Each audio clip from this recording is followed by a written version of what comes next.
you're sleeping in a parking lot, like we all have to. We all have to sometimes, so probably a good idea to have some curtains on those windows. So we're making curtains to keep the creeps from looking into our window. They help to keep the light out too. But we're mostly making curtains to keep the creeps from looking into the window, so we can sleep the whole night through. Episode 21, here we go. Episode 21, here we go. Right across this country, into this starlight, 12,000 miles, turn back, do it again. No destination, it's just a journey. You were my lover and friend. This is episode 21. We are doing the curtains, the cushions, the gray water system, and a few little odds and ends at the end of the episode. First up this week is the cushions, and this is the first time ever that I have hired out for this job. Usually I make all the curtains and cushions, any fabrics going into the vehicles that we build, but this year I just had to take one of the jobs off of my plate. I had to delegate. I was overwhelmed with projects. Yeah, and after she had me attempt to sew a cushion, she decided, well, I guess I gotta pay a professional. So we had to outsource for this one. You guys will be happy we did that.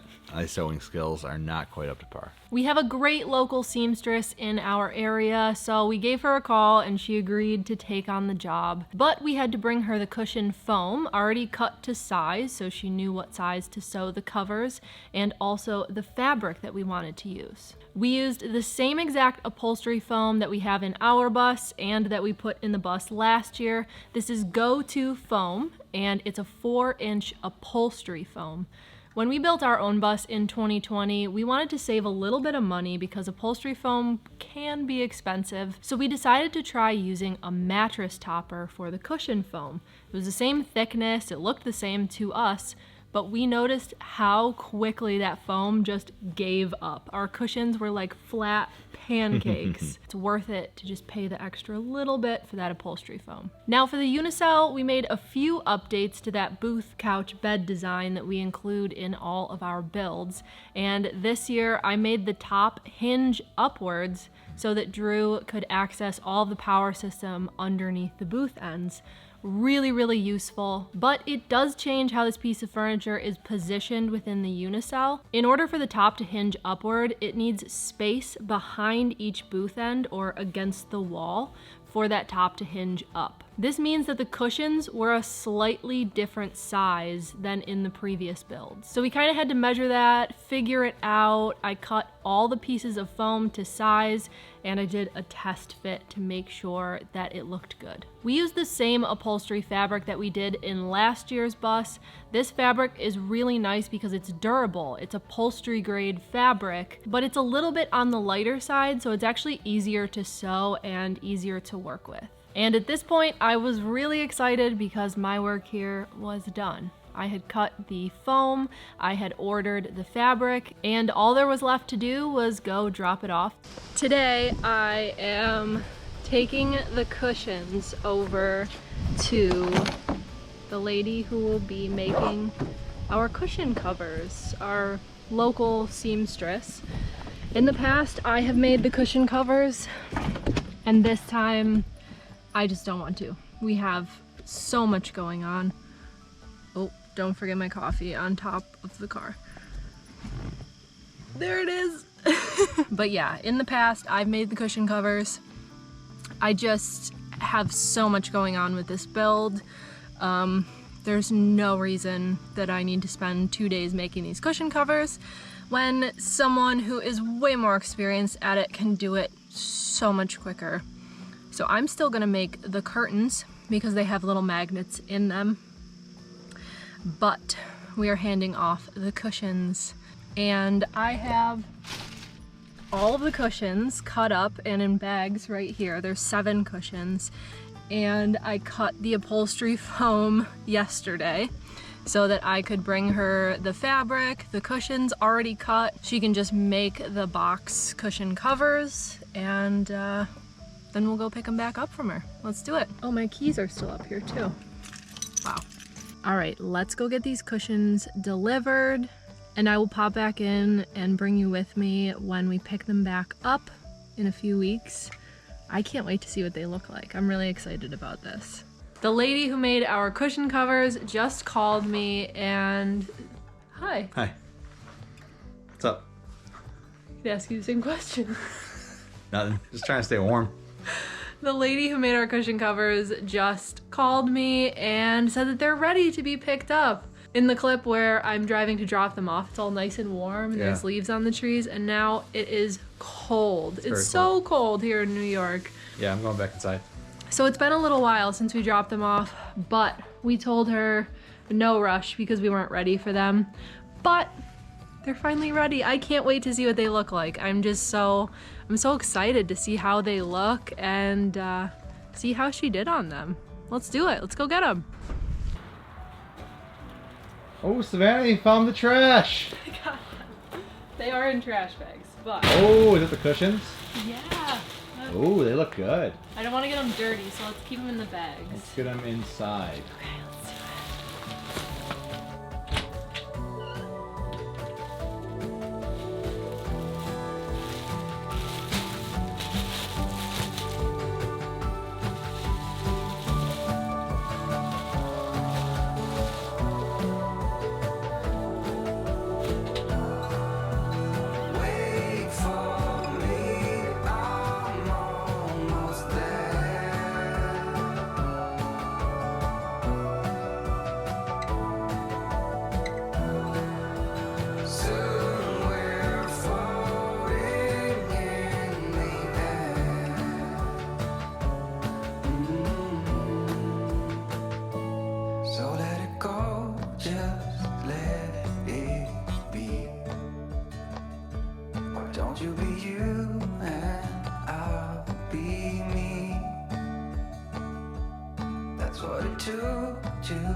Just some kind of reply. Some kind of reply. Don't need an answer, just some kind of reply.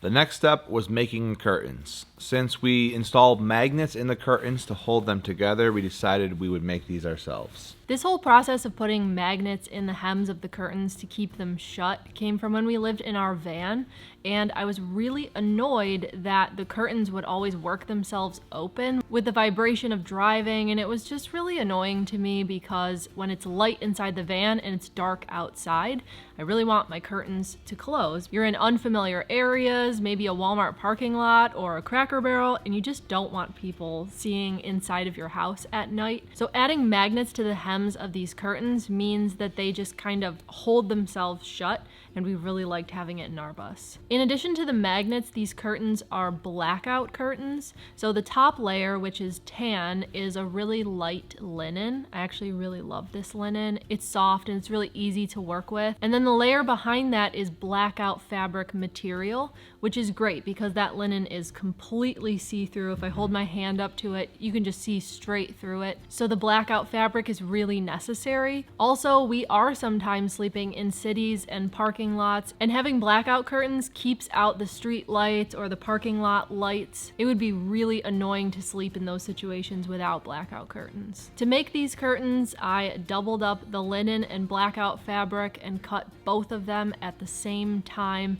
It's so much simpler to do it this way.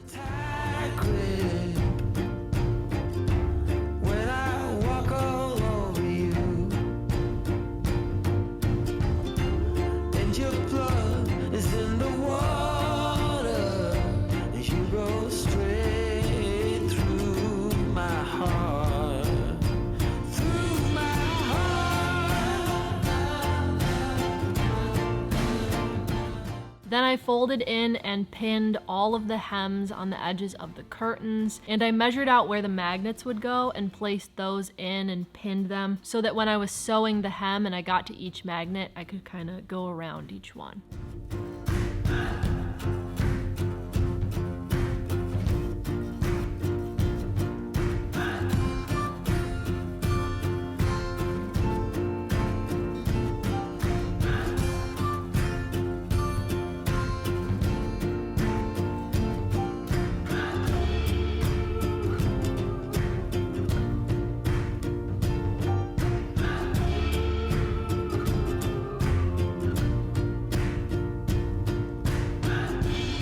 My love for the ocean,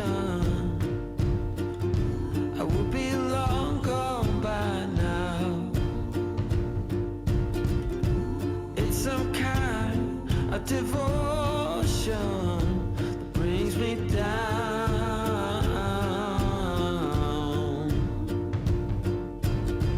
That without my love for the ocean, I would be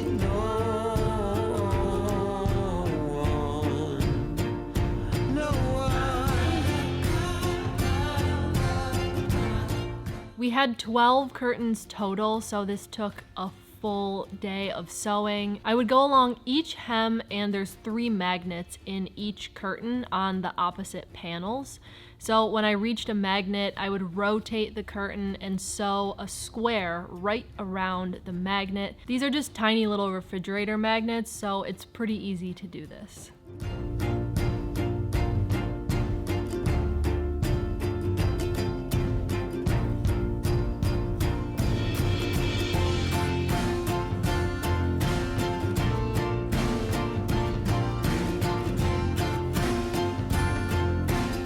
Once all the curtains were sewed up, I put them together and made sure that the magnets lined up, and then I sewed a tie onto each one. These are strips of brown pleather, and they look really nice on these curtains because they're a really dark brown and the curtain is a light tan, so it adds some of that contrast.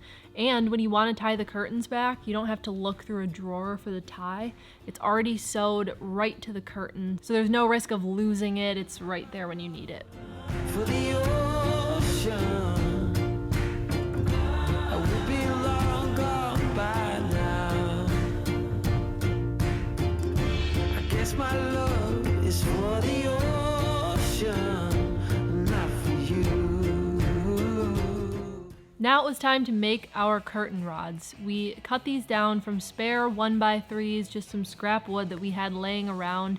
We refuse to go buy curtain rods when we have all of this scrap wood laying around. It's really nice just to save a little bit of money making them yourself. And we stained them to match the rest of the woods in the build with water locks, so they match perfectly. We again used strips of the same pleather that we made the curtain ties out of, and we used snap stud fasteners. So you cut a hole in one end of the pleather, and then you push the snap through it, and you hammer that down so it's secured to the fabric. Get out of my head, be a little more nice. I wanna feel like all the kids run around late at night. Then you and me would be such a perfect couple. You and me above all else.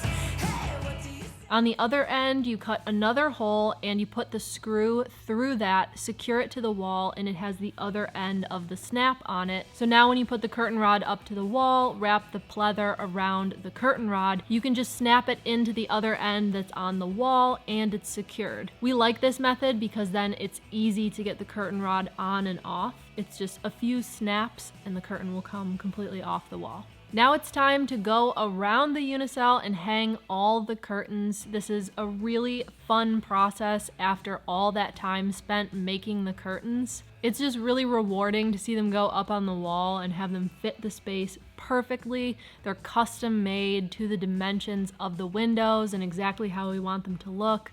They each have magnets in the hems so they keep themselves shut. It's just fun to actually see them in their final place.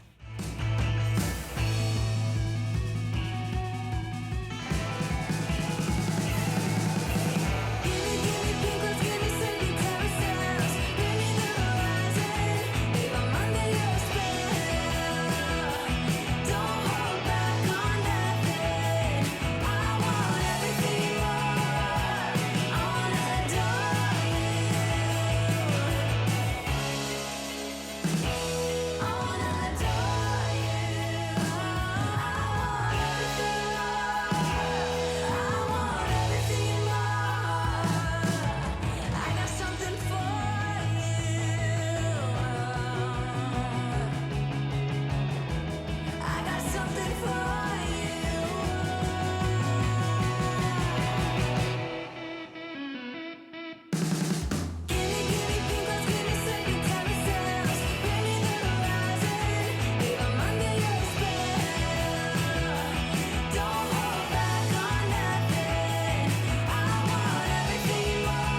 One of the final system projects to do was the gray water system.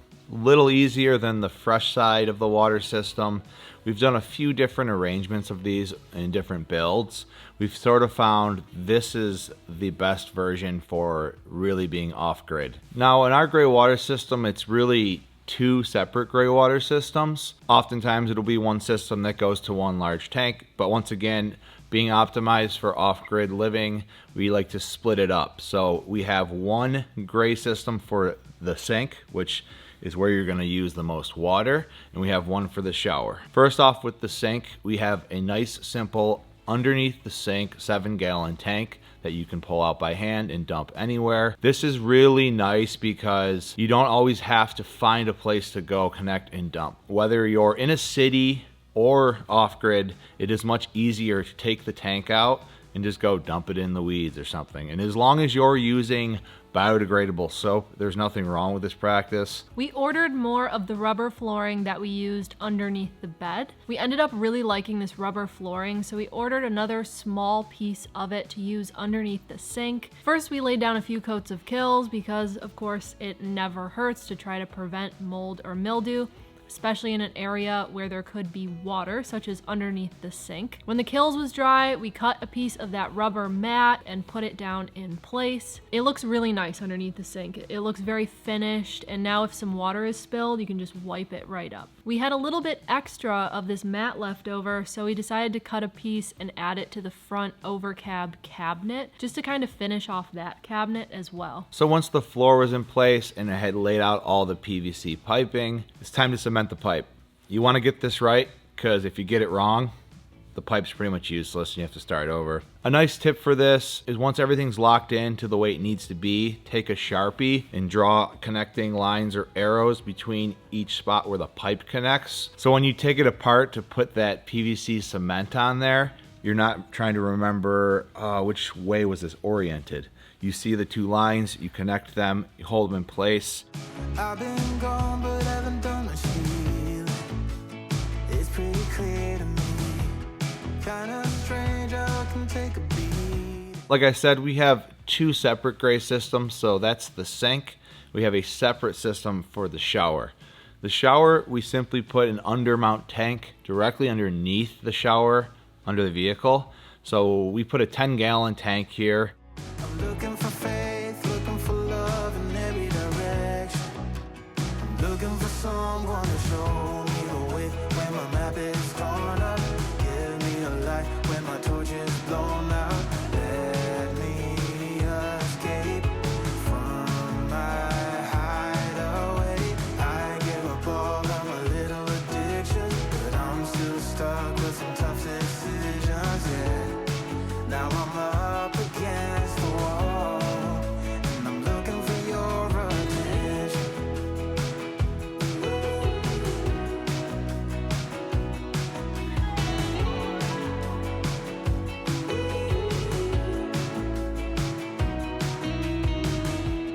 Wide awake and I'm just scared away for a better chance at a great romance, and I'm just not getting any breath. So coming off the shower pan, that's a 2-inch fitting. So it's a 2-inch threaded fitting, and you want to do the threaded to 2-inch PVC.